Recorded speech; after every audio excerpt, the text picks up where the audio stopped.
Hi friends, biryani எப்படி பண்ணுறதுன்னு பார்க்கலாமா? அதுக்கு வந்து தேவையான திங்ஸ்லாம் எடுத்திருக்கேன். இதுக்கு வந்து நீங்கள் வந்துட்டு என்ன கொஞ்சம் பச்சை மிளகாவையும் சோம்பையும் நல்லா ஆயிலில் வறுத்துட்டு அதுக்கப்புறம் நீங்கள் ஆட் பண்ணிங்க அப்படின்னா கொஞ்சம் டேஸ்ட் நல்லாயிருக்கும்.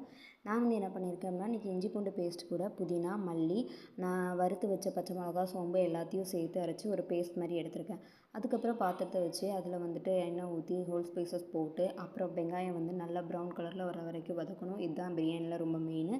அதுக்கப்புறம் தக்காளி போட்டு நீங்கள் அரைச்சி வச்சுருக்க பேஸ்ட்டையும் போட்டு நல்லா வதக்குங்க. அதுக்கப்புறம் என்ன மஞ்சள் பொடி வேணும்னா ஆட் பண்ணிக்கோங்க. இது வந்து ஆட் பண்ணணும்னு தேவையில்லை.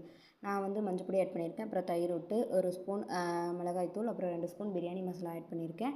அதுக்கப்புறம் வந்து சிக்கன் ஆட் பண்ணி உப்பு ஆட் பண்ணியிருக்கேன். இப்போ வந்து சிக்கன் வந்து பாதி அளவு குக் ஆகணும். ஓகேவா? நான் வந்து 1 கப் அளவுக்கு 1 1/2 கப் தண்ணி எடுத்திருக்கேன். தண்ணி நல்லா கொதிச்சதுக்கப்புறம் அரிசியை போட்டு நல்லா மூடி வச்சுருங்க. ஒரு 5 மினிட்ஸ் கழித்து ஓப்பன் பண்ணுங்கள். சூப்பரான பிரியாணி ரெடி.